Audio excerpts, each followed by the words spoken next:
আমরা কিছুটা বুঝতে পেরেছি, কিন্তু আপনি যদি কথাটা শুরু করতে শেষ করে দেই। আচ্ছা, ব্রাহ্মণ্যবাদী শেষ করে দেই। বল। হ্যাঁ, হলে এখানে প্রবলেমটা যেটা দাঁড়াইছে, এখানে মানুষ যে জাতি হিসাবে বাঁচে এবং এই প্রশ্নটাকে আন্ডারমাইন করে তারা সবসময় শ্রেণী প্রশ্নটাকে সামনে আনার কারণে এখানে তারা কখনোই গণভিত্তি ডেভেলপ করতে পারে নাই। এবং আমাদের এখানে বামপন্থার যে ন্যারেশন, যে তাফসির, সেটা কলকাতার ব্রাহ্মণ্যবাদী রাজনৈতিক আপনার পটভূমির মধ্য দিয়ে গড়ে ওঠা যে তাফসির, যে ব্যাখ্যা, সেইটা এখানে মেইন স্ট্রিম হয়েছে। এই কারণে বাংলাদেশপন্থী কোন আপনার বামধারা রাজনীতি ডেভেলপ করে না। এই জন্য এটাকে এসেনশিয়াল, এটার মধ্যে একটা ব্রাহ্মণ্যবাদী নোশন থেকে গেছে। না রনি, আমি যেটি বলতে চেয়েছিলাম যে আপনি ব্রাহ্মণ্যবাদী বামপন্থার অধীনে কোন কোন রাজনৈতিক দলকে রাখতে চান? আপনি শুধু নামটা বলেন, আমরা ব্যাখ্যা নিশ্চয়ই আরো শুনতে পারবো আপনার কাছ থেকে। এবং মধ্যপন্থা বলতে আপনি এখন এটা সমস্ত কোন কোন রাজনৈতিক দলকে আপনি চিহ্নিত করতে পারেন? এখন বাংলাদেশে বামপন্থীদেরকে আমি কোনো রাজনৈতিক দলই মনে করি না। ওকে, এগুলো কোনটার নাম বলবো? এগুলো একটা কালচারাল পলিটিক্স করে। এগুলো এখনো রাজনৈতিক দল বলতে যেটা বোঝায় পাওয়ার স্ট্রাগল, তার জন্য একটা জাতি রাষ্ট্রের ফ্রেমের মধ্যে যে লেনিনিয়ান ওই প্রবলেমের মধ্যে আটকে আছে। এদের কাছে এখনো জাতি বড় না, শ্রেণী বড়। সেটা আমি মানলাম, কিন্তু আপনার এই বাক্যটাকে যদি আমি ধরে নিই যে আপনি এই বাক্যটা বলতেছেন যে ফলে যারা ব্রাহ্মণ্যবাদী বামপন্থা দিয়ে মধ্যপন্থাকে গণবিরোধী করতে চায়, এই যারা যে সর্বনামটা, সেই সর্বনামের মধ্যে বিশেষ্যটা যদি আপনি আমাদেরকে একটু পরিচয়টা বলতেন যে এই ব্রাহ্মণ্যবাদী বামপন্থাটা কারা, মধ্যপন্থাটা কারা? কারণ এখানে আপনি দুইটা পক্ষ কিন্তু আইডেন্টিফাই করেছেন। আপনি যেহেতু একজন চিন্তক, আপনি কিন্তু আইডেন্টিফাই করতে পারছেন যারা ব্রাহ্মণ্যবাদী বামপন্থা দিয়ে মধ্যপন্থাকে গণবিরোধী করতে চায়। এই যারাটা কারা, এটা যদি আমাদের একটু বলতেন। ওকে, আই গট। এটা হলো শাহবাগের পরাজিত শক্তি। এটা স্পেসিফিক বইলা দেই, শাহবাগের পরাজিত শক্তি। এরা মনে করতেছে, দেখেন এরা সবসময় করছে কি, এরা নিজেদের কোনো রাজনীতি ডেভেলপ না করে এরা এক এক সময় এক একজনের উপর সওয়ার হয়েছে। এরা এতদিন আওয়ামী লীগের উপর সওয়ার হয়েছে, এখন একটা ধারা মনে করছে যে এখানে বাংলাদেশে কখনোই মধ্যপন্থী রাজনীতির মূল ধারা হয় নাই, মেইন স্ট্রিম হয় নাই। যে কারণে আমাদের এখানে ডেমোক্রেসির যে ধারণাটা, এটা একটা ফ্যাসিস্ট ধারণা রয়ে গেছে। এটা ডেমোক্রেসির একটা আওয়ামীকরণ হয়েছে, মানে ডেমোক্রেসির ধারণার একটা আওয়ামীকরণ হয়েছে। ফলে এদিক থেকে আপনার প্রশ্নের সরাসরি উত্তর হলো, আমি এটা মিন করেছি যারা আপনার এখানে শাহবাগী যে ইসলাম বিদ্বেষী ধারা, পার্টিকুলারলি দেখেন শাহবাগের মুভমেন্টটা, এটা কিন্তু জামাতের মুভমেন্ট ছিল না, এটা হেফাজতের মুভমেন্ট ছিল। এবং 4 তারিখে আমি একটা ইন্টারভিউ নিয়েছিলাম হেফাজতের তৎকালীন নায়েবে আমির জুনায়েদ আল হাবিবি, এখন কি পোস্টে আছে জানি না। উনি আমাকে ইন্টারভিউতে বলছিল যে জামাতের সাথে আমাদের বিরোধ আদর্শগত, আকীদাগত। জামাতের যুদ্ধ অপরাধ বিচার হাবিজাবি এগুলোর বন্ধের জন্য তারা আন্দোলন করতেছে, কি করতেছে এটা আমাদের দেখার দরকার নাই। আমরা সিম্পলি নামছি, হ্যাঁ, নবী রাসূলকে অকথ্য ভাষায় গালিগালাজ করা হয়েছে, এখানে ইসলামে সম্মানিত ব্যক্তিদের নিয়ে চটি সাহিত্য করা হয়েছে, হ্যাঁ, এবং এটার প্রতিবাদে নামছি যে আমাদের আবেগ আহত হয়েছে, এই জন্য আমরা নামছি। এটার সাথে জামাতের রাজনীতির কোনো সম্পর্ক নাই। কিন্তু এখানে পরবর্তী সময়ে এখানে দেখেন এক্সট্রিম, আপনি যদি বলেন যে এখানে বাংলাদেশে যেটা প্রবলেম হচ্ছে, এখানে আলোচনাটা এই জায়গায় করতে হবে যে আপনার idealism, ideology and total politics, রাজনীতিকে ডেভেলপ করা হয়। আমরা আবার আসি আপনার কাছে। আপনি শাহবাগের পরাজিত শক্তি বলতে কি হচ্ছে, মানে এই ব্রাহ্মণ্যবাদী বামপন্থা বলতে আপনি সিপিবি, আওয়ামী লীগ, বাসদ, জাসদ এদেরকে বুঝাইতেছেন? মানে আমি দল হিসাবে এন্টিটিটা জানতে চাইতেছি না, এদের সাথে বিভিন্ন দল এই ডিসকোর্সটা ভাগ করে। আমি বলি, আমি একটা ডিসকোর্সকে মিন করেছি, আমি কোনো দল মিন করি নাই। কিন্তু এই ডিসকোর্সটা, এই তর্ক, এই যারাটা নানা দল ভাগ করে করে। ওকে ফাইন, আপনি এটা আবার আরেকটু ব্যাখ্যা করেন। আর মধ্যপন্থাকে যারা গণবিরোধী করতে চাচ্ছে, এই মধ্যপন্থারা কারা? এখানে বাংলাদেশে মধ্যপন্থা ডেভেলপ হয় নাই। প্রথম কথা হলো কেন হয় নাই, এটা শুধু আপনি ইডিওলজিটার কথা বলছেন, দলটার কথা বলেন না, যে মানে মধ্যপন্থাকেই দলটার কথা বলেন। তাহলে যারা এখানে মধ্যপন্থা ডেভেলপই হয় নাই, মধ্যপন্থা ডেভেলপ হয় নাই দেখে এখানে যখন বিএনপি ডানের দিকে ঢুকে বামপন্থীরা গালি দেয়, এই সর্বনাশ হয়ে গেছে বিএনপি। আবার যখন বিএনপি আপনার বামের দিকে ঢুকে ডানরা বলে এই তো ভারতের দালাল, এটা দিয়ে কিছু হবে না। তার মানে হচ্ছে যে আপনি যাদেরকে ব্রাহ্মণ্যবাদী বামপন্থা বলতেছেন, সেটা হচ্ছে যে একটা ডিসকোর্স, এটা আসলে নির্দিষ্ট দল না, এই দলের মধ্যেও অনেকে থাকতে পারে ওরকম। আর মধ্যপন্থা বাংলাদেশে এখনো দাঁড়ায় নাই, সেই মধ্যপন্থাকে অলরেডি গণবিরোধী করতে চাচ্ছে। আমরা আরো শুনবো আপনার কাছে। আমরা একটু জনাব মেঘমল্লার বসুর কাছে যাই। জনাব মেঘমল্লার বসু, জি, প্রথম কথা হচ্ছে যে গত 1 বছরে আমরা নানা রকম মব কালচার দেখেছি, যাকে সরকারের মুখপাত্র বা আমাদের প্রেস সচিব, আমাদের প্রিয় সাংবাদিক বড় ভাই শফিক ভাই যাকে প্রেশার গ্রুপও বলেছেন, কারণ এই প্রেশারে সরকার অনেক সিদ্ধান্ত নিতে বাধ্য হয়েছে, কাউকে গ্রেপ্তারে বাধ্য হয়েছে। এখন আপনারা যেটা করলেন, মানে আপনার সর্বশেষ যে কাজটা আলোচনা এলো আপনাদের, যার মাধ্যমে ঢাকা বিশ্ববিদ্যালয়ের প্রশাসন শিবিরের প্রদর্শনীর ছবি সরাতে বলল, আপনারা মিছিলে কে কোন পন্থী, পাকিস্তানপন্থী এমন স্লোগানও দিয়েছেন। এটা এক ধরনের মব কালচার কিনা? আমি আবার একটু বলে রাখি, দর্শকরা যারা জানেন তারা জানেন, যারা জানেন না তাদের জন্য বলি। আপনি আবার আরেকটা আপনার সোশ্যাল মিডিয়ামে আপনি এটা বলেছেন যে আপনি যেটা পাকিস্তানপন্থী এই স্লোগানটা দিয়েছেন, এটা ঠিক কে পাকিস্তানপন্থী না, আপনি তো পাকিস্তানি যে স্লোগানটা দিয়েছেন সেটা আসলে হয়তো ঠিক করেন নাই। আমার মনে হয় যে আপনি এইটা আমাদের একটু বলবেন যে আপনাদের চাপে বা প্রেসারে ঢাকা বিশ্ববিদ্যালয়ের প্রশাসন শিবিরের ছবি সরালো কিনা, এটাকে আপনি আসলে মব কালচার বলবেন কিনা? প্রথমত ডানপন্থীদের আগে একটা জিনিস সিদ্ধান্ত নিতে হবে। ডানপন্থীরা এক এক সময় বলার চেষ্টা করে বামপন্থীরা 2-4টা লোক 5টা লোক, এদের কথায় কে শুনে কি হয়, অমুক তমুক, এদের গুনারই কিছু নাই, এদেরকে পাত্তা দেওয়ারই কিছু নাই। তারপরে আবার কোনো কিছু হলে তারাই বলে যে বাপরে বাপ, বামপন্থীরা হচ্ছে আমাদেরকে আক্রান্ত করে ফেলছে, বামপন্থীরা আমাদের অবরুদ্ধ করে ফেলছে, বামপন্থীরা মব কালচার করতেছে, ইত্যাদি ইত্যাদি। সেদিনের ঘটনাটা খুব স্পষ্ট। সেদিন যখন কিনা এই ছবিগুলো টাঙানো হয়েছে তখন শুধু বামপন্থী না, ছাত্র দলের নেতৃবৃন্দ, সেখানে বাকছাসের নেতৃবৃন্দ, সেখানে ক্যাম্পাসের যারা মানে স্বতন্ত্র গুরুত্বপূর্ণ চরিত্র, তারা সবাই এটা নিন্দা জানাইছে এবং তাদের মোটামুটি অনেকেই প্রশাসনের সাথে এটা নিয়ে যোগাযোগ করছে।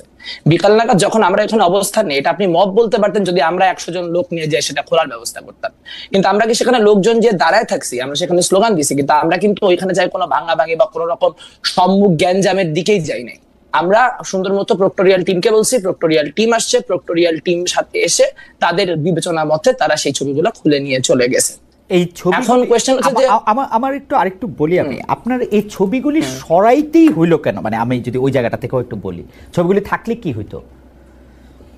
এখন ধরেন আপনি বলতে পারেন যে হচ্ছে যে এটা তো মানে এরা হচ্ছে আপনার কি বলে বিচারিক হত্যাকাণ্ডের ভিকটিম। এখন প্রথম কথা হচ্ছে যে বিচারিক হত্যাকাণ্ডের ভিকটিম এবং হচ্ছে যে তাদেরকে আসলে আমরা ভিকটিম হিসেবে ডিসপ্লে করছি, তাদেরকে আমরা কোন রকম কি বলবো হিরো হিসেবে পোর্ট্রে করছি না। যদি এইটা অবস্থান হয় তাহলে আসলে কথাটা অন্য, যেটা শিবির মুখে বলার চেষ্টা করতেছে। কিন্তু আমরা দেখতে পেয়েছি আপনারা যে স্লোগান নিয়ে কথা বলছেন, যে আমি যখন স্লোগান দিয়েছি তুমিও জানো আমিও জানি জামাত মানে পাকিস্তানি, তার উল্টা সাইডে তারা স্লোগান দিচ্ছে যে নিজামীর বাংলায় কি শাহবাগীর ঠাঁই নাই, সাইদির বাংলায় শাহবাগীর ঠাঁই নাই, গোলাম আজমের বাংলায় শাহবাগীর ঠাঁই নাই, কাঠ ঠাঁই নাই, ইত্যাদি ইত্যাদি। তো গোলাম আজমের বাংলা বলে তো কোনো কিছু এক্সিস্ট করে না। আমি এই কথাটা গতকালকে একটা টক শোতে বলছি। আমি যখন বলতেছি যে জামাত মানে পাকিস্তানি, আমি পাকিস্তানি অ্যাজ এন এথনিসিটি বলতেছি না। সেটা তো কত চমৎকার চমৎকার গজল গায়কে আপনি চমৎকার বলতেছেন। আমি শুধু আপনাকে একটা জিনিস, মানে আমার প্রশ্নটা আমি ক্লিয়ার করি। প্রথম কথা, একটা রাজনৈতিক দল যদি একটা বিচারিক আদালতের রায়কে বিচারিক হত্যাকাণ্ড মনে করে, যদি মনে করে যে তাদের ছবি দিয়ে তাদেরকে দেশপ্রেমিক বলতে হবে, সেইটা বিচার করার ভার কি আমাদের নিজের হাতে তুলে নেওয়া উচিত? উনি যদি কারো আপনি তুলে নিছেন, তো আপনি তুলে নিয়ে তার একটা পাল্টা জায়গায় নিয়ে গেছেন। তো কেউ যদি বলে যে নিজামীর বাংলায় অমুকের ঠাঁই নাই, যে কারো বাংলায়, মানে এটা এখন রনির বাংলায় বললে বা মেঘমল্লারের, আমি যেমন এটাকে মেঘমল্লারের বাংলা বলতে চাই, তো এখন রনি যদি আমাকে এটার জন্য আক্রমণ করে, রনিকে এটা আক্রমণটা করতে পারবে নাকি ওর জাজ করতে হবে ঠিক বলতেছে না ভুল বলতেছে? কি করবে আসলে? প্রমাণ কোথায় হলো? মানে আমরা তো এখানে সম্মুখ অবস্থান নিছি, কোন রকম তো কোনো মানে কি বলবো হতাহতের ঘটনা তো ঘটে নাই। না, হতাহতটা পরে হয়েছে, মানে আদর্শটা আমি বুঝতে চাচ্ছি আপনার কাছে খারাপ কেন লাগতেছে বিশ্ববিদ্যালয়ের জায়গায়। বিশ্ববিদ্যালয়ের খুব ক্লিয়ারলি বলি যে ধরেন তারা যুদ্ধাপরাধী কিনা এই নিয়ে আপনি তর্ক করেন, সমস্যা নেই, কিন্তু তারা যে রাজাকার এটা নিয়ে তো কোনো দ্বিমত নাই। তারা যে পাকিস্তানের পক্ষে অবস্থান নিয়েছিল 1971-এর সময়, এবং তারা সেই সময় আল বদর বলেন, আল শামস বলেন, এই বাহিনীগুলির নেতা হিসেবে অনেক লোকজন ছিলেন। তাদেরকে আমি বলতেছি যে তাদের বাংলায়, বাংলাদেশ তো একটা কনসেপশন, বাংলাদেশ তো শুধুমাত্র একটা রাষ্ট্র না। আপনি যখন পাকিস্তানের মতো, আমরা বলছি 47 আমাদের অর্জন, আমাদের অর্জন 47-এর ঘটনা ধরে আপনি যখন দেশভাগের ক্ষেত্রে আপনি বলতেছেন। কিন্তু মিস্টার বসু, আমার আসলে আমার দেশ সম্পর্কে আইডিয়াটা আপনি আমাকে আরেকটু কনসেপ্টটা যদি একটু ক্লিয়ার করতেন। আমার তো ধারণা ছিল যে বাংলাদেশটা হচ্ছে এমন একটা দেশ, সেটা সবারই বাংলাদেশ, রাজাকারদের বাংলাদেশ এটা হইতে পারবে না। এইটা কি আমরা চাই যে রাজাকারদের কি আমরা এখন কোথাও ফেলে দিব বা কোথাও তাড়িয়ে দিব যদি আমাদের শক্তি থাকে? ব্যাপারটা কি এরকম চিহ্নিত করব? মানে রাজাকাররা তো সরকারের আশপাশ দিয়ে ঘোরাঘুরি করতেছে, তারাই দেওয়ার আলোচনা আসতেছে কোত্থেকে? আমার যেটা খুব প্যারা লাগতেছে গোটা কনভারসেশনটাই মনে হচ্ছে যে জামাত ইসলামী সামহাও 5ই আগস্টের পরের একটা প্রান্তিক ক্যারেক্টার। মানে আপনি আমাদের প্রক্টর বলছে তিনি নাকি পারমিট উইথড্র করছেন, তারপরে প্রোগ্রাম 3 দিন চলছে, তাহলে ডিফ্যাক্টো প্রক্টর তো আসলে এস এম ফরহাদ এখন ঢাকা বিশ্ববিদ্যালয়ে। সো এইভাবে কথা বলার তো কোনো সুযোগ নাই যে তারা প্রান্তিক এবং তাদেরকে জায়গা দেওয়া হইতেছে না। তারা গত 1 বছর ধরে প্রোগ্রাম করছে, আজকে এবার কি তারা প্রথম প্রোগ্রাম করলো? 36শে জুলাইয়ের প্রোগ্রাম তারা টিএসসির ভিতরে বিশাল বিশাল হোর্ডিং দিয়ে টানা করছে। আমরা তাদের সাথে রাজনৈতিকভাবে অপোজ দেখে আমরা কি করছি, আমরা 14ই ডিসেম্বর টিএসসির বাইরে অন্যান্য বিভিন্ন রকম ডেমনস্ট্রেশন করে ওখানে অন্যান্য আপনার মানে 14ই ডিসেম্বরের যে ইতিহাস সেটা সামনে আনার চেষ্টা করছি। তো গণতান্ত্রিক পলিটিতে সেটাই হবে যে আমি তো তাকে কখনোই মানে কি বলবো আক্রান্ত করে উঠাই দিতে হবে, তাকে ছড়াই দিতে হবে, এই কথা তো কেউ বলতে যায় নাই। কিন্তু আপনি দেখেন যে আমি মানে একদম চিহ্নিত পাকিস্তানপন্থী নেতাদের ছবি 36শে জুলাইয়ের প্রোগ্রামে আপনার ওখানে বসায় দিলাম, এবং বসায় দেওয়ার পর যে রিপারকাশন আসলো সেই রিপারকাশন কিন্তু গোটা পলিটিটা থেকেই আসলো। কিন্তু সেটা পার্টিকুলারলি যেহেতু আমরা ওখানে ভ্যানগার্ড অবস্থানে না বসু আমি বলি, আমার কিন্তু অন্য পলিটিক্যাল পার্টিগুলি কি বলছে না বলছে, আমি শুধু আপনার ধ্যানটাই আমি আসলে বুঝতে চাই যে আপনি যে তাহলে বলি আপনার আপনি কেন মানসিক বা শারীরিকভাবে আহত হচ্ছেন ওদের ছবি এখানে টানানো দেখে, মানে মানে মানে আমি রাজাকারের ছবি দেখে না, আমার আহত লাগে না, কারণ আমি তো আর ওদেরকে আমি তো বাংলাদেশটা সব মানুষের বাংলাদেশ জানতে মনে করি আর কি। খালেদ ভাই, এখানে তো নাগরিক অধিকারের প্রশ্ন তোলার কথা আসতেছে কোত্থেকে? যাদের ছবি দেওয়া হচ্ছে তারা সবাই মৃত, কাজে এখানে তাদেরকে বাংলাদেশে থাকতে দিব না পাকিস্তানে পাঠাই দিব, that is not the discussion we are having. আলোচনাটা হচ্ছে যে তাদেরকে আমি হিরো হিসেবে সেলিব্রেট করবো কিনা। তারা বলতেছে যে তারা ভিকটিম হিসেবে রাখা হয়েছে, কিন্তু তার পর মুহূর্তে তারা যখন স্লোগান দিচ্ছে তখন তারা তাদেরকে হিরো হিসেবে সেলিব্রেট করতেছে। এখন আপনি চাইলে এটা রাখতে পারেন, তাহলে খুব ফাইন, যে হইতেছে এরকম হবে 5 বছর 2-4-5 বছর পরে আমরা আওয়ামী লীগের ক্ষেত্রে এরকম হবে যে আমরা আওয়ামী লীগকেও এরকম ভাবে একটা এন্ট্রেন্স পলিটিক্সে দিয়ে দিব সবাই মিলে, যে হচ্ছে তারাও এরকম একই কাজ করতে পারে, তারা শেখ হাসিনার বাংলায় অমুকের ঠাই নেই আবার হবে বাংলাদেশে। কিন্তু তাহলে গণহত্যা কোয়েশ্চেনটা আসলে আমাদের কাছে সিরিয়াস না, আমাদের কাছে এটা সিরিয়াস এনাফ না যেটাকে আমরা লেফট ভার্সেস রাইট বা এই লেন্সে আমাদেরকে দেখতে হচ্ছে। কোয়েশ্চেন এটা না যে ওখানে বামপন্থীরা এরকম অবস্থান নিল কেন, কোয়েশ্চেন হচ্ছে এইটা যে আরো সবাই মিলে নিতে পারলো না কেন। একটা ছোট্ট জিনিস বলি, যে আমি যখন বলতেছি পাকিস্তান, আমি পাকিস্তান তখন একটা ধারণা হিসেবে বলতেছি, আমি পাকিস্তান একটা কনসেপ্ট অ্যাজ অ্যান আইডিওলজি বলছি, আমি পাকিস্তান অ্যাজ এ নেশন হিসেবে বলতেছি না। পাকিস্তানি হওয়া কোনো দোষের কিছু না, অনেক ভালো ভালো মানুষ পাকিস্তানি, আমাদের অনেক পাকিস্তানি কমরেড আছে।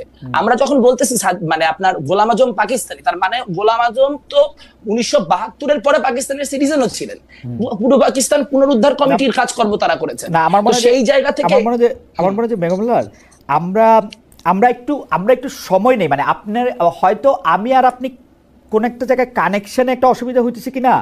আমার কাছে মনে হয় যে আপনি বাংলাদেশে আইন আদালত আছে, পাশাপাশি বাংলাদেশে রাজনৈতিক কর্মকাণ্ডও চলবে, রাজনৈতিক দলগুলিও থাকবে, কিন্তু একটা রাজনৈতিক দল আরেকটা রাজনৈতিক দলের বিশ্বাসকে বা তার ইডিওলজিকে আপনি কাউন্টার করার জন্য ওইখানেই সশরীরে দাঁড়ায় এই প্রতিবাদটা করবেন কিনা, এবং এই প্রতিবাদটা আসলে সেই জায়গায় যদি বিশ্ববিদ্যালয়ের কর্তৃপক্ষ স্টেপই না করতো তাহলে এটা আরও একটু খারাপ জায়গায় যাইতো কিনা, আমি ওইটা বুঝতে চেষ্টা করতেছি যে আপনার মনটা। যেমন আপনি আমার প্রশ্ন করলেন রাজাকারের ছবি দেখলে কি আমার খারাপ লাগবে না, না আমার লাগবে না, ছবি দেখার সাথে খারাপ লাগার কোনো সম্পর্ক নাই, কারণ আমি আমার ইডিওলজি জানি, আমার ইডিওলজির সঙ্গে অন্য একটা ইডিওলজি আমাকে ব্যাহত করে কিনা বলতে আমি বুঝাতে চাই যে বাংলাদেশের সবার মতই থাকবে। আপনার মতটা যদি এখানে আপনি একটু বলতেন যে কেন আমাকে একটা ছবি দেখে খুব বিহব্বল হয়ে যেতে পারবে, কেন একটা স্লোগান শুনে আমাকে খুব কেঁপে উঠতে হবে, কেন, কারণটা কি? কারণ এখানে আমরা খুব স্পষ্টত দেখতে পাচ্ছি 24-এর যে অভ্যুত্থান, সেই 24-এর অভ্যুত্থানকে নানান ফর্মে 1971-এর কাউন্টার হিসেবে জামাত শিবির দাঁড় করানোর চেষ্টা করতেছে। এটা কোনো আইসোলেটেড ইনসিডেন্ট না, এই ইনসিডেন্ট গুলা বারবার করে ঘটতেছে, মুখপত্রে বারবার করে লেখা হচ্ছে যে জামাত হচ্ছে কি কিছু মুসলমান ভুল বুঝে মুক্তিযুদ্ধে অংশগ্রহণ করছিল, সেই জায়গাটা নিয়ে আবার যখন যথেষ্ট চাপ আসতেছে তারা সেখান থেকে সরে যাচ্ছে। মানে এই সোহরাওয়ার্দী উদ্যানে একটা প্রোগ্রাম করার সুযোগ পাইছে, প্রোগ্রাম করা শেষেই প্রথম কথা বলছে যে 7ই মার্চেও এত লোক হয় নাই সোহরাওয়ার্দী উদ্যানে যে পরিমাণ লোক হয়েছে। এখন মুক্তিযুদ্ধের বিরুদ্ধে অবস্থান নিয়ে যদি আপনারা গণ্যমান্য ব্যক্তি আপনারা যদি সিদ্ধান্ত নেন যে বাংলাদেশে জামাত ইসলামী মুক্তিযুদ্ধের বিরোধিতা করলেও রাজনীতি করতে পারবে, রনি ভাই আছে, রনি ভাই অনেক পোস্ট মডার্নিজম, মুক্তমুখ, লেনিনিজম নানান কিছু দিয়ে ব্যাখ্যা দিতে পারবে যে হ্যাঁ মুক্তিযুদ্ধ বিরোধী অবস্থান নিয়ে বাংলাদেশে রাজনীতি করা যাবে, ফাইন, সেটা আপনাদের পলিটিক্যাল অবস্থান, এটা আমাদের পলিটিক্যাল অবস্থান না। আমাদের পলিটিক্যাল অবস্থান হচ্ছে ছাত্র শিবির নতুন প্রজন্মের, তারা যদি রাজনীতি করতে চায়, তারা যদি বাংলাদেশে অন্য সবার সাথে মিলে রাজনীতি করতে চায়, ওয়েল অ্যান্ড গুড, আমরা 24 অভ্যুত্থানের মধ্যে দিয়ে আসছি, আমরা চাই নাই যে পুরানো যে মানে গ্যাঞ্জামগুলো সেই গ্যাঞ্জামগুলো ফিরে আসুক। কিন্তু তারা যদি বারবার করে মুক্তিযুদ্ধের ব্যাপারটাকে ট্রিগার করার চেষ্টা করে তাহলে আমরা ট্রিগার্ড হব, এবং আপনি কনস্ট্যান্টলি ট্রিগার করার চেষ্টা করে কেউ ট্রিগার্ড হলে তখন ভিকটিম প্লে করবে, এটা হইতে পারে। ওকে, মেঘমালার বসু তার অবস্থান পরিষ্কার করেছেন। আমরা একটু আবার রেজাউল করিম রনির কাছে যাই এই বিষয়টি একটু বোঝার জন্য। জনাব রেজাউল করিম রনি, আপনি নিশ্চয়ই খেয়াল করেছেন যে শিবির তার রাজনৈতিক বক্তৃতায় হোক, আমাদের সাথে কথা বলার সময় হোক, তারা সবসময় এটা বলে যে তাদের প্রজন্মের বেশিরভাগই বা সবাই ৭১ পরবর্তী, সুতরাং তাদেরকে রাজাকার ট্যাগ দেওয়া, তাদেরকে রাজাকার বলা, পাকিস্তানপন্থী বলা এগুলি আসলে ঠিক না। কিন্তু তারা যখন কাউকে হিরো নির্বাচিত করতেছে, সেই হিরো নির্বাচিত করতেছে তাদের যারা আসলে বাংলাদেশে অভ্যুদয়ের সময় মানে ওপেনলি বাংলাদেশের বিপক্ষে অবস্থান নিছে, যেইটাকে আপনি খুব সুন্দর কয়েন করছেন যে জামাত সারা জীবন পিপলের বিপক্ষে আর অ্যাডমিনিস্ট্রেশনের পক্ষে থাকে, এরকম একটা সুন্দর লাইন আপনি এটা বলছেন যে তাদের পলিটিক্যাল অবস্থানটাই খুব গোলমেলে। তো এই কিন্তু শিবির যে এইটা করে, এইটা শিবিরকে আসলে বলার উপায় কি? আমি শুধু আপনাকে মনে করে দিতে চাই যে জামাতের যে শীর্ষ নেতা জনাব শফিকুর রহমান, উনি আমার এক প্রশ্নের জবাবে সরাসরি বলছেন যে আমরা ৪৭ থেকে আজকের দিন পর্যন্ত আমাদের কোনো কারণে যদি মানুষ মনে কষ্ট, মনে দুঃখ এগুলি পেয়ে থাকেন, সে তার জন্য আমরা দুঃখিত, আমরা এগুলির জন্য আসলে একদম আনকন্ডিশনাল। আমি তাকে স্পেসিফিক জিজ্ঞেস করছিলাম এই ৪৭ থেকে আজকের দিনের মধ্যে ৭১ আছে কিনা, উনি বলছে সবই আছে। তো আপনি যদি একটু আমাদের বলতেন যে শিবির আসলে নিজের কি দেখাইতে চায়, মানে শিবিরের মানে হিসাবটা কি আসলে? আচ্ছা দেখেন, আমি আপনার একটু আগের আলোচনাতে আসি। দেখেন, জামাত শিবির এখানে রাজনীতি করবে কি করবে না, এটা অন্য কারো শর্তের মাধ্যমে সে করবে না, অন্য কেউ শর্ত দিতে পারবে না, সে তো আর মতো করে তার একটা জায়গা আছে। দেখুন এখানে আপনারা যে লম্বা আলোচনাটা করলেন, এখানে আমার মনে হয় একটা জায়গা মিসিং আছে, সেটা হলো যে কোশ্চেন অফ টলারেন্স। আপনি এটাই বুঝাইতে চাচ্ছিলেন আমার মনে হয়, যদি আপনার আলোচনাটা আমি বুঝে থাকি। যে ধরেন জামাত শিবির একটা ইতিহাসের রং সাইডে রাজনীতি করে, in the wrong side of হিস্ট্রিতে দাঁড়ায় রাজনীতি করে ধরেন, এবং এই ব্যাপারে সে তার কোনো স্পষ্ট পজিশন নাই, সে ক্লিয়ার করে না। আমি পুরা ডিসকোর্সটাই বলতেছি, ধরেন জামাত শিবির দুইটা মিলে, দুটাকে আলাদা না করে যদি বলি, তো হোয়াটস রং উইথ দ্যাট? এটা সে করতে পারবে না? এটা সে ডেফিনেটলি করতে পারবে, এবং এর জাজমেন্ট পিপল দিবে। পিপল এটা গ্রহণ করবে কি করবে না, এই দায় পিপলের উপর ছেড়ে দেবে। কিন্তু আপনি যেটা করছেন, আপনি টলারেন্সের কোনো কালচার চর্চা করছেন না। আমি বলি যে বাংলাদেশে টলারেন্সের কালচারটা নষ্ট করছে কিভাবে? নষ্ট করছে এরকম ফ্যানাটিক ইডিওসেন্ট্রিক লোকগুলো। কিভাবে তারা নষ্ট করছে? দেখেন, একটা সমাজে টলারেন্সি ফার্স্ট দেন ডেমোক্রেসি। আমাদের সমাজে ডেমোক্রেসি কেন আসে নাই? কারণ আমরা জাজমেন্ট করি একটা লোককে আমার ইডিওলজির সাপেক্ষে। দেখেন ইতিহাসে এক সময় যে বিষয়গুলো পূজনীয় ছিল, মুক্তির প্রতীক ছিল, এবং মুক্তির আকাঙ্ক্ষার ভেতর থেকে যে সমস্ত স্লোগান উচ্চারিত হয়েছিল, পরবর্তী সময়ে সেগুলো নির্যাতনের হাতিয়ার হয়ে উঠতে পারে। যেমন ৭১-এর চেতনা, ৭১-এর চেতনা এখানে গণহত্যাকারী চেতনা হয়ে উঠেছিল, এবং আওয়ামী লীগ এই ৭১-এর জনযুদ্ধটাকে একটা আওয়ামী যুদ্ধে পরিণত করছিল, এবং সেই চেতনা ব্যবহার করে, এবং রনি আপনার নিশ্চয়, আমাদের নিশ্চয় সবার মনে আছে, সেই চেতনা ব্যবহার করে মেঘ মোল্লারের চক্ষু আক্রান্ত করছিল। কিন্তু সেই চেতনা ব্যবহার করে, সেই চেতনা ব্যবহার করে মেঘবলকে পিটানো হয়েছে, মেঘবলকে পেটানো হয়েছে, তার চক্ষু এই চেতনা ব্যবহার করেই করা হয়েছে, এক্স্যাক্টলি করা হয়েছে। এবং বিশ্বজিৎকে হত্যা করা হয়েছে এই চেতনা ব্যবহার করে, বাচ্চা বাচ্চা ছেলেদের গুলি করা হয়েছে এই চেতনা ব্যবহার করে। একটা ছাত্রলীগের ছেলে যখন একটা কিশোরকে কোপাচ্ছে, একটা মানুষ তো মানুষকে কোপাইতে পারে না, সে কোপাচ্ছে রাজাকার মনে করে, যে সে একটা 13 বছরের বাচ্চাকে রাজাকার মনে করে কোপাচ্ছে। এই যে যখন আপনি ইডিওলজিক্যাল ডক্ট্রিনের মধ্যে ঢুকে একটা মানুষকে ডিহিউম্যান করে ফেলবেন, করে তাকে আপনি হত্যাযোগ্য করে তুলবেন, ইট বিকাম ফ্যাসিজম। আচ্ছা, এটাই ফ্যাসিস্টিক আইডিয়া। আপনার বাক্যটা শেষ হলে আমি আরেকটা বাক্য, আমি একটা ছোট্ট প্রশ্ন আপনাকে শেষ করতে দেন। আচ্ছা, আপনি শেষ করে দিলে আমারে বলেন, শেষ করে দিলে আপনি বলেন। হ্যাঁ, আমার একটা প্রশ্ন করার আছে। তো ফলে এইখানে আমাদের এই যে ইডিওলজি যেটা করলো, হ্যাঁ, এবং এই মুক্তিযুদ্ধের বয়ানটাকে কারা নির্মাণ করছে? কলকাতাপন্থী বুদ্ধিজীবীরা নির্মাণ করছে, যাদের সাথে রণাঙ্গনের মুক্তিযুদ্ধের কোনো সম্পর্ক নেই, বড় অর্থেই নাই, তারা এটাকে গড়ে তুলছে। ফলে এখানে মুক্তিযুদ্ধের আওয়ামী ন্যারেশনটা যেরকম আমাদের জাতীয় ইতিহাস নির্মাণের ক্ষেত্রে আমাদের বাধাপ্রাপ্ত করছে, এট দ্য সেম টাইম জামাতের জন্য ৭১ একটা বারমুডা ট্রায়াঙ্গেলের মতো। এইটা আপনি ঘুরা ফিরা যখনই এটার উপর দেশে যেতে ফল করে, হ্যাঁ, এটা ওই যে আপনার বারমুডা ট্রায়াঙ্গেল একটা ব্যাপার আছে না, প্লেটের উপর গেলে এটা নাকি আপনি শেষ করলে আমি শেষ করলে একটা। ফলে এখন প্রবলেমটা যেটা হলো, হ্যাঁ, যেটা বলতেছিলাম, ফলে আপনি দেখেন যে রাজাকার একটা ঘৃণিত শব্দ 71 সালে, 24-এ কিন্তু আমি কে তুমি কে রাজাকার এইটাই মুক্তির স্লোগান হয়ে উঠলো। ফলে আপনি যদি রাজাকার একটা চিরকালের ঘৃণিত শব্দ, জামাতের একটা পজিশন, এটা চিরকালের রং পজিশন, এই জায়গায় যদি দইরা থাকেন তাহলে প্রবলেমটা যেটা হবে, আপনি ইতিহাসের নামে একটা ইতিহাস বিবর্জিত পজিশন নিলেন। ওকে রনি, যে রাজাকার রনি আমি প্রশ্নটা করি, অপরাধী কিন্তু সেই রাজাকার স্লোগান দিয়েই 24-এ যে মুক্তি ঘটাইতে হলো, আমার মনে রনি আপনি আমাকে একটু প্রশ্নটা করার সুযোগ দেন। আপনি টলারেন্সের কথা আমি শেষ করি, নইলে এখানে ভুল বুঝবে। আচ্ছা শেষ করেন। ফলে এই যে ফলে যেই চিন্তাটা, যেই বাক্যটা 71 সালে এত ঘৃণিত ছিল, পরবর্তী সময়ে এবং যে মুক্তিযুদ্ধের চেতনা, ডেফিনেটলি এটা একটা ইমোশনের ব্যাপার ছিল। 71 থেকে যারা যুদ্ধ করে ফেরত আসছে, নতুন দেশ গঠন করতে চাচ্ছে, পরবর্তী সময়ে সেটা গণহত্যার হাতিয়ার হয়ে উঠলো। পরবর্তী সময়ে এই রাজাকারী আবার একটা ইতিহাস, একটা আয়রন জ্যাকেট ফিক্সড ব্যাপার না। আপনি প্রশ্নটা করেন। আমি প্রশ্নটা বলি, সেটা হচ্ছে যে আমার প্রথম প্রশ্ন, আপনি টলারেন্সের কথা বলতেছিলেন, আপনি বলতেছিলেন যে ডেমোক্রেসির আসলে প্রথম লক্ষণ বা লক্ষ্য আসলে টলারেন্স হওয়া উচিত, বাকিগুলি পরে আসলেও হবে। এই টলারেন্সের ক্ষেত্রে আমি যদি বলি, মেঘমল্লার বসু এবং তার বন্ধুরা ঢাকা বিশ্ববিদ্যালয়ে শিবিরের সেই প্রদর্শনীর সময় সেখানে দাঁড়িয়ে যে স্লোগান দিচ্ছিল, তারপরে তাকে যেভাবে অ্যাটাক করা হয়েছে সাইবার জগতে বা অন্য জগতে, সেইটা কি আসলে টলারেন্স হয়েছে, নাকি জামাত তাকে টলারেন্স দেখাতে পারতো, ওকে দাঁড়ায় থাকাটা, ওর এখানে দাঁড়ায় থাকাটা, ওর প্রতিবাদটাও সে নিতে পারতো এবং এক সময় এঙ্গেজ হইতে পারতো, এক।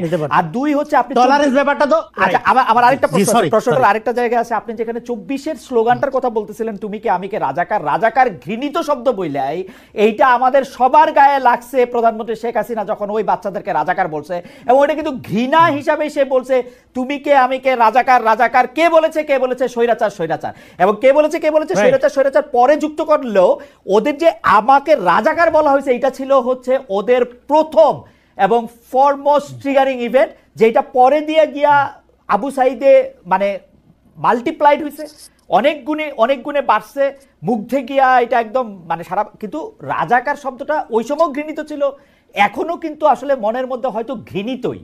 মানে এইটা আমার দুইটা ঘৃণা নিয়ে তো কোনো সমস্যা নাই। আচ্ছা টলারেন্সের জায়গা আর হচ্ছে আপনি রাজাকারের ওই ব্যাপারটাও যদি একটু ক্লিয়ার করেন একটু ইয়াতে। দেখেন সরি আপনি আগে একটা প্রথম জায়গায় আছে, দেখেন ডমিনেন্ট কালচার সবসময় সমাজে টলারেন্সের ব্যাপারটা নির্ধারণ করে। এখন আমাদের এখানে ডমিনেন্ট কালচারের মধ্যে প্রগতিশীলতা, অসাম্প্রদায়িকতা, মুক্তিযুদ্ধের চেতনা, রবীন্দ্র ফ্যানাটিজম মিলে এই যে স্যালাইন বানানো হয়েছে, এইটা তো আওয়ামী ফ্যাসিজমের একটা হাতিয়ার হয়ে উঠছিল, আওয়ামী ফ্যাসিজমের ডিসকোর্স নির্মাণের কম্পোনেন্ট হয়ে উঠছিল প্রত্যেকটা জিনিসই। ফলে এখন 24-এর গণ অভ্যুত্থানের মধ্যে কোনো ইডিওলজি ফাংশন করে না, এখানে সিম্পলি ফাংশন করছে কমন ভিকটিমহুড। ইভেন যারা ছাত্রলীগ করতো তারাও শেষের দিকে এসে এই হত্যা নিতে পারত। টলারেন্স ব্যাপারটা আপনি বুঝবেন, ডমিনেন্ট কালচার কিভাবে টলারেন্স প্র্যাকটিস। না রনি, এখানে আমার একটা ছোট প্রশ্ন আছে আপনার কাছে, আমি আবার আসবো, আমি প্রশ্নটা করে রাখি। আপনি ডমিনেন্ট কালচারের কথা বলতেছিলেন, কিন্তু আপনি যাকে ডমিনেন্ট কালচার বলে আইডেন্টিফাই করতেছেন, আমি কিন্তু যোগাযোগের একজন ছাত্র হিসাবে গত 10 বছর ধরে ডমিনেন্ট কালচারটা চেঞ্জ হয়ে যেতে দেখতেছি। এটা ওয়াজের মাধ্যমে, এটা 10-15 বছরের মধ্যে এটা ওয়াজের মাধ্যমে হোক, মানুষ কি শুনতে চাইতেছে হোক, সোশ্যাল মিডিয়ামে আসলে মানুষ কি দেখতে চাইতেছে হোক, মানুষের আত্মপরিচয়ের মধ্যে কোনটা সে সবচেয়ে বেশি সামনে আনতেছে ওইটা দেখাও। রনি, আমি আপনার কাছে আসবো এইটা বলার জন্য যে ডমিনেন্ট কালচার। আচ্ছা শেষ করেন সেকেন্ডটা শেষ করি। ফলে এখানে ডোমিনেন্ট কালচার, এই জন্য এখানে মুসলমানরা সংখ্যায় মেজরিটি হইলেও কালচারালি সবসময় এরা মাইনরিটি ছিল, এবং এই জন্য এরাও যে কম দায়ী তা না।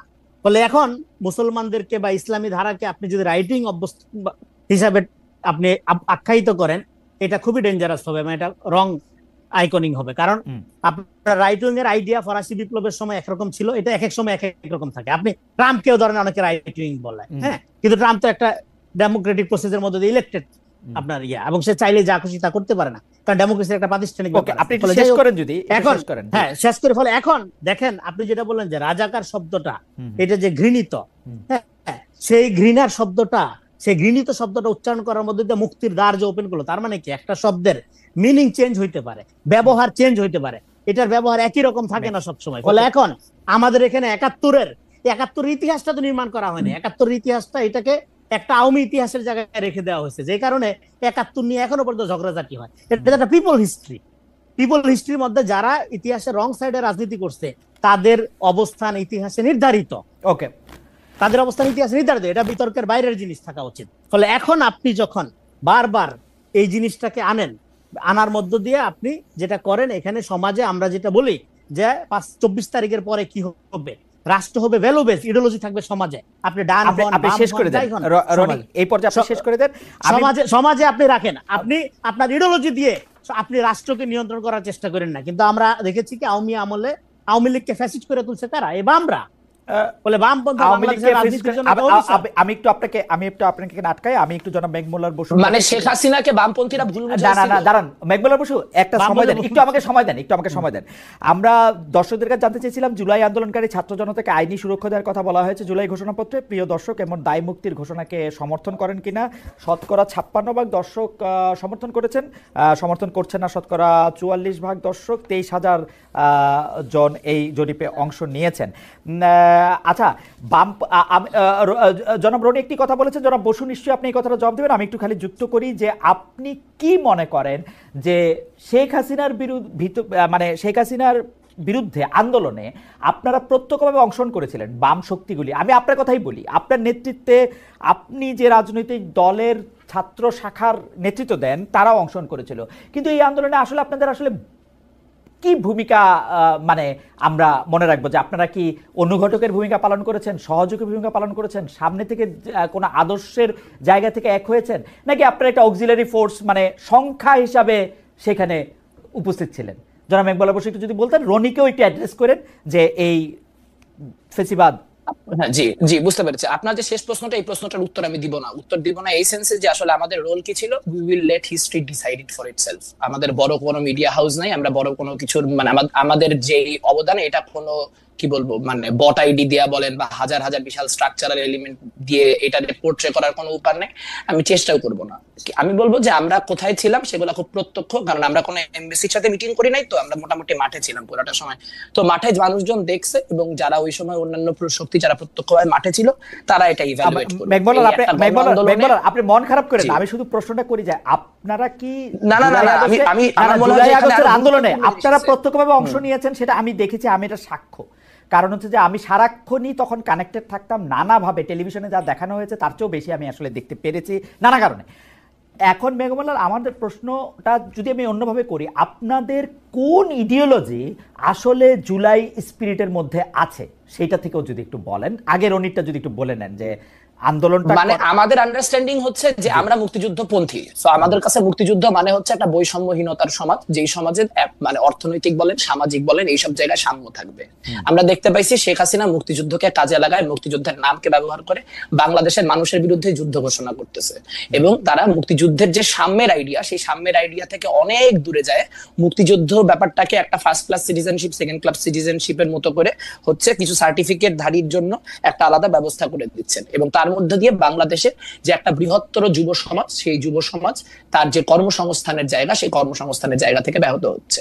তো আমরা আমাদের প্রো লিবারেশন যে অবস্থান, আমাদের যে প্রো 71 অবস্থান, সেই প্রো 71 অবস্থানের জায়গা থেকে আমাদের কাছে মনে হয়েছে যে জুলাইয়ে অংশগ্রহণ করা আমাদের জন্য খুব জরুরি। 5ই আগস্ট 36শে জুলাই যে ঢাকা বিশ্ববিদ্যালয় থেকে যে বিশাল জমায়েত আসছিল, ওই জমায়েতের সামনে আপনারা দেখবেন এখনো টেলিভিশনে করলে একটা বড় ব্যানার ছিল। ওই ব্যানারের উপরের স্লোগানটা আমার কয়েন করা আর কি, সেটা হচ্ছে স্বৈরাচারের হয়নি পতন, মুক্তিযুদ্ধ হয়নি শেষ, গর্জে ওঠো বীর জনতা, গর্জে ওঠো বাংলাদেশ। এখন ওইটা গ্রহযাত্রার ব্যানার ছিল, পরবর্তীতে ওই বড় মিছিল সেই ব্যানারটা সামনে। আওয়ামী লীগের হাত বামপন্থী, আওয়ামী লীগের ফেসিবাদী হাত, এটা একটু আমি বলতে চাই, আমি প্রশ্নটা বুঝেছি। সেটা হচ্ছে যে আচ্ছা, কয়েকটা জিনিস খুব ক্লিয়ার হওয়া দরকার। যে বিশ্বজিৎ হত্যাকাণ্ড 2012 সালে ঘটছে, শেয়ার বাজার কেলেঙ্কারি 2012 সালে ঘটে গেছে, সাগর রুনি হত্যাকাণ্ড 2012 সালে ঘটে গেছে। 2013 সালের আগ পর্যন্ত শেখ হাসিনা একজন খুব ভালো মানুষ, সে ভালোর মতো চালাচ্ছিলেন, তার কোনো কিছু ছিল না। তারপর কিছু দুষ্ট বাম তার মাথায় কিছু খারাপ বুদ্ধি দিলেন, তারপর তাকে ভুল বোঝানো হইলো। এটা আসলে খুব কি বলবো, খুব চটকদার ন্যারেটিভ, কিন্তু রিয়ালিটির সাথে সম্পর্ক খুবই কম। যেই দলগুলিকে আপনি গণজাগরণ মঞ্চে থাকার জন্য কোট আনকোট অ্যাকিউজ করতে পারেন, সিটিভি বলেন, বাসদ বলেন, এগেন এই পলিটিক্যাল পার্টিগুলি আমি করি না, এই পলিটিক্যাল পার্টিগুলির অসংখ্য পজিশন নিয়ে আমি মানে আপনি যদি আমাকে ক্রিটিক করতে রাখেন, বামপন্থীদের ক্রিটিক করার জন্য আমি সারাদিন বসে করতে পারবো, খুব আনন্দ নিয়ে করতে পারবো। কিন্তু সিপিবি বলেন, বাসদ বলেন, বা অন্য কোন দল বলেন বামপন্থীদের মধ্যে, জোটের দলগুলা বাদে, ওয়ার্কার্স পার্টি, জাসদ বাদে, কিন্তু 2014 ইলেকশনকে ভ্যালিডেট করার জন্য যায় নাই, তারা কিন্তু 2014 ইলেকশনে অংশগ্রহণ করে নাই। তার মানে কথাটা হচ্ছে যে যেহেতু ঘাতক দালালদের ব্যাপারে একটা সেন্টিমেন্ট বাংলাদেশের রাজনীতিতে অনেক দিন ধরে ছিল, এবং যেহেতু বামপন্থীরা কখনোই মানে এই জামাতি শক্তিগুলির সাথে কোনো জায়গায় ঐক্যমত্য হয় নাই বা তারা কখনোই হাতে হাত ধরে থাকে নাই, ফলে জামাত বিরোধী রাজনীতির ক্ষেত্রে বামপন্থীদের একটা আলাদা লেজিটিমেসির জায়গা আছে। এইটা আমরা আওয়ামী লীগের সাথে 2013-তে হাইরে গেছি। আমরা আওয়ামী লীগের সাথে গণজাগরণ মঞ্চে 2013-তে পারি নাই।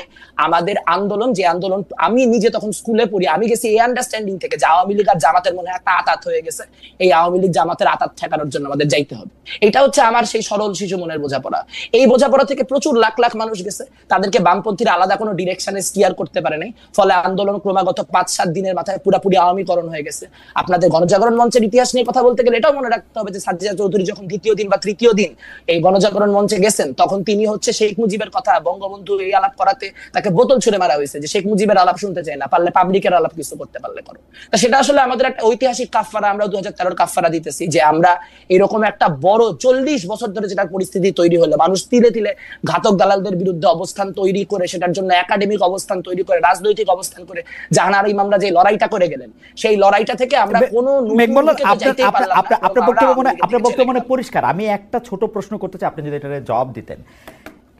একটা জায়গায় রনি যেভাবে ফ্রেম করেছেন আমি সেভাবে ফ্রেম করতে চাই না, কিন্তু আমি এরকম করে বলতে চাই যে বাংলাদেশের বামপন্থী রাজনীতি কি শেষ পর্যন্ত একটা এলিট এবং দেশ মানে কথিত দেশ বিভাগের আগের রাজনীতিক ধারায় প্রচলিত একটা বড়লোক মানে খুব ধনী হিসাবে বড়লোক না, শিক্ষায় দীক্ষায় একটু আগানো, সুন্দর করে কথা বলে তাদের রাজনীতি হয়ে আটকে থাকে কিনা, এবং যারা হচ্ছে পরে মুসলমান মাদ্রাসায় পড়ে তাদের প্রতি একটা শ্রেণীবিদ্বেষ সেই বামপন্থা লালন করে কিনা, তারা মনে করে কিনা যে বামপন্থী যে রাজনীতি, অর্থাৎ আমি সরাসরি বলি যে ছাত্র ইউনিয়নের কোনো শাখা কি মাদ্রাসায় থাকার ব্যাপারে কোনো সময় কোনো আলোচনা হয়েছিল? কোনো সিপিবির কোনো শাখা কি আসলে যারা ইমাম সাহেবদের ইয়াতে যারা আছেন ইমাম মসজিদে তাদের কাছে কি কোনোদিন গেছিল, নাকি এইটা মানে উই আর দে অলওয়েজই? আপনি যদি আমাদেরকে 2 মিনিট একটু বলেন। হ্যাঁ জি জি, কমিউনিস্ট পার্টির বিষয়ে যে আলোচনাটা, সেই কমিউনিস্ট পার্টির বিষয়ে আলোচনা আপনি আমাদের কাছ থেকে জিজ্ঞেস করেন। ছাত্র ইউনিয়ন বিষয়ে আমরা 2020-21 দিকে কয়েকটা মাদ্রাসায় প্রাইমারি কিছু কাজ করার কথা ভেবেছিলাম, কিন্তু মুশকিল হচ্ছে যে মাদ্রাসায় আমি ঢুকতে চাইলেও মাদ্রাসায় আমি কেন, যেই মাদ্রাসায় শিবির মনে করেন ফাংশন করে, ওই মাদ্রাসা অন্য কোনো ইসলামিক সংগঠনও ঢুকতে পারে না, সেখানে হইতেছে বামপন্থী ঢুকাতে অনেক পরের কথা। আর এখানে বসে রনি ভাই বুঝায় যে ইনটলারেন্সের কালচার প্রাইমারিলি এস্টাবলিশ করছে হচ্ছে লিবারালরা, যারা হচ্ছে কালচারাল এলিট।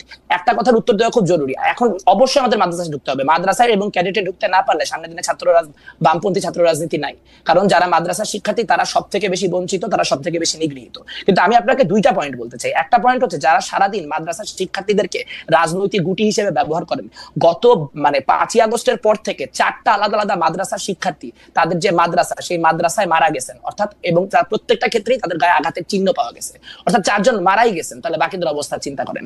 আপনি কি এই সংগঠনগুলিকে যারা সারাক্ষণ মাদ্রাসার শিক্ষার্থীদেরকে নানান রকম ভাবে পলিটিক্যালি টুল হিসেবে ইউজ করার চেষ্টা করে তাদেরকে দেখছেন এর বিরুদ্ধে কথা বলতে? আমি কিন্তু এরকম একটা মানববন্ধনে যায় দাঁড়াইছি, সেটা খুবই সামান্য, আমাদের সাংগঠনিক কাছে সব জায়গায় বাড়াইতে হবে সেটাও সত্য, কিন্তু যাদেরকে আপনি বলতেছেন যে এরা এদের পক্ষে, এরা যেন বা হচ্ছে রাইট উইঙ্গাররা এদের পক্ষে, তাদেরকে কি কখনো আপনি দেখছেন মাদ্রাসার চলমান যে সংকটগুলি সেই সংকটগুলিকে অ্যাড্রেস করতে? দেখেন নাই। একটা ছোট্ট কথা বলি, আমি এই ফ্রেমওয়ার্কের সাথে একমত না। মানে আমার মনে হয় রনি ভাই এখন যেটা করতেছেন সেটা হচ্ছে উনি গ্রীষ্মকালে শীতকালের ওয়াজ করতেছেন। উনি যদি মানে আওয়ামী লীগ আমলের কথাগুলি আচ্ছা, সেটা হচ্ছে বাংলাদেশের সবথেকে বড় সোশ্যাল ইনফ্লুয়েন্সার হচ্ছে এই মুহূর্তে আল্লামা পিনাকি ভট্টাচার্য এবং দ্বিতীয় হচ্ছে ইলিয়াস হোসেন। তারা দুইজনের কেউই তার নামটা ঠিক করে বলেন, মানে আপনি তো তার নামের সাথে মানে উনি তো একটা নামটা ঠিক করে বলেন, সেজন্য আমি বলতেছি। ঠিক আছে, আপনি জানেনই, আমি তো মানে তার একবার করার তো দরকার নেই। আচ্ছা ঠিক আছে, জানলাম পিনাকি ভট্টাচার্য এবং ইলিয়াস হোসেন। আচ্ছা ঠিক আছে, ওকে পিনাকি ভট্টাচার্য এবং ইলিয়াস হোসেন। আচ্ছা ফাইন। বাংলাদেশে গত 11 মাসে ঠিক কি হয়েছে? আপনি যখন বলতেছেন যে বাংলাদেশের প্রধান কালচারাল প্যারাডাইম হচ্ছে আপনার এই মানে লেফট লিবারাল আইডিওলজিক্যাল জায়গা, গত 11 মাসে কতগুলা জায়গায় লালনের গান বন্ধ করা হয়েছে, গত 11 মাসে কতগুলি জায়গায় মাজার ভাঙা হয়েছে, গত 11 মাসে কতগুলি জায়গায় মব জাস্টিস তৈরি করে নানান রকম অবস্থান তৈরি করে মানুষের পোশাক নিয়ে মানুষকে পুলিশ করা হয়েছে। ধরলাম শেখ মুজিব অনেক বড় ফ্যাসিজমের আইকন, সেই জন্য শেখ মুজিবের ভাস্কর্য ভাঙতে হয়েছে, কিন্তু কোন অ্যান্টি ফ্যাসিজমের প্রয়োজনে, কোন ক্যালকেশিয়ান কি বলবো হেজিমনির বিরোধিতা করার প্রয়োজনে সিধু কানুর ভাস্কর্যগুলা ভাঙতে হয়েছে আপনি বলতে পারেন? ইনটলারেন্সের কথা এই 2025-এ মানে আগস্টে দাঁড়ায় বামপন্থীদের বা লিবারালদেরকে বলা, এটা একটা কি বলবো, আমি মনে করি এটা একটা বুদ্ধিবৃত্তিক। ওকে, আপনার কাছে আবার আসবো আপনার 1 মিনিটের পরে। ম্যাকমোলার আপনি বলেছেন, আমি রেজাউল করিম রনি আপনার কাছে একটু বুঝতে চাই যে যেমন ধরেন একটা ইনটলারেন্সের কথা আমরা বলতেছি, একটা উইয়ারদের কথা একটা বলতেছি, আমরা বামপন্থীদের তাদের রাজনৈতিক যেটা হচ্ছে কোয়েস্ট সেইটা নিয়ে তারা যে যারা তাদেরকে আদার মনে করতেছে বা যাদেরকে তারা আদার করতেছে বলে আমরা মনে করতেছি, ওদের কাছে তো পৌঁছাইতেই পারতেছে না। তাদের কাছে কি তাদের একটা সংযোগ হওয়ার কোনো সম্ভাবনা হওয়া সম্ভব? যে এই সংযোগটা হইলে পরে জি ওইটা আপনি একটু বলেন। জি মানে সংযোগ হওয়া যে সম্ভব না, এই শোতে অ্যারোগেন্স দেখে বুঝতেছেন না? আপনি ল্যাঙ্গুয়েজ দেখছেন, একটা লোকের অ্যাটিটিউড দেখছেন, কথাবার্তা বলার ধরন দেখছেন, বেয়াদবির মাত্রা দেখছেন। চটকদার কথা বলতেছি আমরা, ইতিহাসের বুঝ নাই, সব বুঝ তাদের। এই যে নিজের এই যে সুপ্রিমেসি থেকে তো ফ্যাসিজম আসে, এবং বাংলাদেশের বামপন্থীরা লিবারেল, এটা বলছে কে? এসেনশিয়ালি ফ্যাসিস্ট তারা বাংলাদেশে কোনো লিবারেল বাম নাই। কিন্তু রনি, আপনি যে অ্যাটিটিউডের কথা বললেন সেই অ্যাটিটিউডটা কিন্তু আমি আরো অনেকের মধ্যে দেখি আর কি, মানে আপনি জানেন আমি কাদের কথা বলছি, কিন্তু সেইটার পরিণতি বাম না আর কি, সেটার উৎপত্তি বাম না, সেটার উৎপত্তি অন্য জিনিস। রাইট। এখন দেখেন বাংলাদেশে এখানে যখন ফ্যাসিবাদের প্রশ্নটা প্রধান হলো, তখন কিন্তু এখানে যারা রিয়েলি জনমানুষের রাজনীতি মিন করে বাম ব্লকের, তারা কিন্তু ফ্যাসিবাদ বিরোধী আন্দোলনে শরিক হলেন, যুগপৎ আন্দোলনে যুক্ত হলেন। হ্যাঁ, এর বাইরে যারা রয়ে গেল বিপুল অংশ, যারা নিজেদেরকে সহি বা মূলধারার বাম মনে করে, তারা কিন্তু এসেনশিয়ালি ফ্যাসিবাদকে শক্তি যোগাইছে। আরেকটা হলো যে দেখেন, এখানে আমি দুইটা জায়গায় একটু আলাপ করি, সেটা হলো আওয়ামী লীগের এই 12-13 সালে কি করছে না করছে, এবং তার সাথে পরে বামরা যুক্ত হয়ে আওয়ামী লীগকে ফ্যাসিস্ট করে তুলছে, এই ধরনের স্টুপিড আইডিয়ার কথা আমি তো বলি নাই একবারও। বাকশাল মনে নাই আপনাদের? বাকশালের মধ্য দিয়ে কি করা হয়েছিল? বাকশালের মধ্য দিয়ে এখানে বামপন্থীরা মনে করছিল যে সমাজতন্ত্র কায়েম করে ফেলবে শেখ মুজিবুর রহমান, ফলে একটা সুবর্ণ সুযোগ, বাকশালে ঝাঁপাইয়া পড়ে সবচেয়ে সমর্থন যোগাইছে কারা? বামপন্থীরা। এবং বাকশালের কি পরিণতি হয়েছে এটা আমরা সবাই জানি। তারপরে একটা অংশ, বামপন্থীদের একটা অংশ যুগপৎ আন্দোলনে শরিক হওয়ার বাইরে যে অংশটা রয়ে গেল, তার এসেনশিয়ালি আওয়ামী ফ্যাসিবাদকে শক্তিশালী করছে এবং শক্তি যোগাইছে নানাভাবে। এটা গেল একটা জায়গা। 2 নাম্বার হইল 96 সালে এই যে দেখেন, এই যে মেঘ যেটা বললো, তার শিশু মন, তার কচি মনে এই আশঙ্কা জায়গা উঠছিল যে আওয়ামী লীগ মনে হয় আবারও জামাতের সাথে আতাত করতেছে। তার মানে 96 সালে যখন আওয়ামী লীগ জামাত যুগপৎ ভাবে আন্দোলন করলো, তখন তো আওয়ামী লীগের এক কোলে বামপন্থীরা ছিল, আরেক কোলে জামাত ছিল, সব নিয়েই তো আগাইছে আওয়ামী লীগ। ফলে আওয়ামী লীগের সাথে বাম জামাত এই যে এবং জামাতের ব্যাপারে রনি আমি প্রশ্নটা আপনার উত্তরটা আমি শেষ করি। না আপনি শেষ করেন আমাদের দর্শকদের। তারা যে জামাত বিযুক্ত একটা আওয়ামী লীগ সবসময় কল্পনা করছে, করার মধ্য দিয়ে আওয়ামী লীগ কি করছে, আওয়ামী তাহলে দেখছে ওকে, তাহলে তার ফ্যাসিজমকে কায়েম করার জন্য জামাত ক্লিনজিং এর রাজনীতি সে চালাইলো, এবং জামাত যত বড় না তার চেয়ে বড় করে তুললো। রনি দেখেন রনি এই জায়গা আমার প্রশ্নটা এই জায়গাতে আপনি বুঝতে পারবেন। রনি আমার কথা শুনেন, আপনি এইটা বুঝতে পারবেন আমার প্রশ্নটা। প্রথম কথা হলো আমরা কিন্তু একদিক দিয়ে বলতেছি যে আসলে, এবং জানতেছিও, বামপন্থীরা কিন্তু যদি আপনি ভোটের বা পপুলারিটির জায়গা থেকে বলেন এতই মানে অল্প যে তাদের নিয়ে আসলে কথা বলার কিছু নাই। কিন্তু ইডিওলজির প্রশ্নে আমরা বেশিরভাগ সময় যেই কাজ আমাদের পছন্দ হয় না সেই কাজে আমরা আসলে বামপন্থীদের দায়ী করে থাকি। একই ঘটনা কিন্তু জামায়াতের ক্ষেত্রেও, জামায়াতের শক্তিটাকে আমরা ফুলায় ফাঁপায় দেখাই, যখনই আমাদের কাউকে আক্রমণ করতে হয় তখন জামাতে। এইটা কারণটা কি আসলে? এইটা কেন মনে হয় আমরা দুইটা জায়গায় দুই রকম? এটা কারণটা হলো দুইটা একই পলিটিক্স করে, দুইটা একই পলিটিক্স করে, মানে জামাত দুই রকম না। আপনার এখানে বামপন্থীরা এবং জামাত একই রাজনীতি করে, দুইটাই হলো ইডিওলজিক্যাল ফোর্স, এবং idealism, ideology and total politics, এবং এটা দ্রুত ফ্যাসিবাদের দিকে যায়।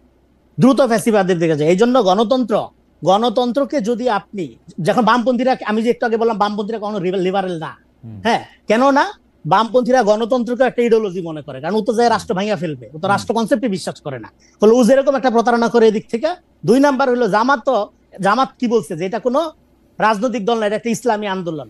তো ইসলামী আন্দোলন কি আলটিমেটলি সে কি করবে? সে খেলাফা কায়েম করবে, রাষ্ট্রের মধ্যে আটকায় থাকার তার সুযোগ নাই। কিন্তু যেহেতু এখানে একটা ধরেন মডার্ন ডেমোক্রেটিক প্রসেসের মধ্যে দিয়ে তাকে আগাইতে হবে, সেজন্য সেই কনসেপশন, এই জন্য লেনিনিজমের যে প্রবলেম, যেটা বামপন্থীর প্রবলেম, সেই প্রবলেম একই প্রবলেম মধ্যদিবাদের মধ্যে রয়ে গেছে। তো এই ক্রিটিক দেওবন্দি আলেমরা বহুবার করছে, বহু জায়গা থেকে করছে। ঠিক আছে, ফলে দুই দিকের যে অ্যারোগেন্সের মধ্যে একটা কমন মিল, আমার মনে যে অ্যারোগেন্সের প্রশ্ন আপনি দেখতে পারবেন। আমার মনে যে অ্যারোগেন্সের জায়গাটাতে আমরা একটু থাকি।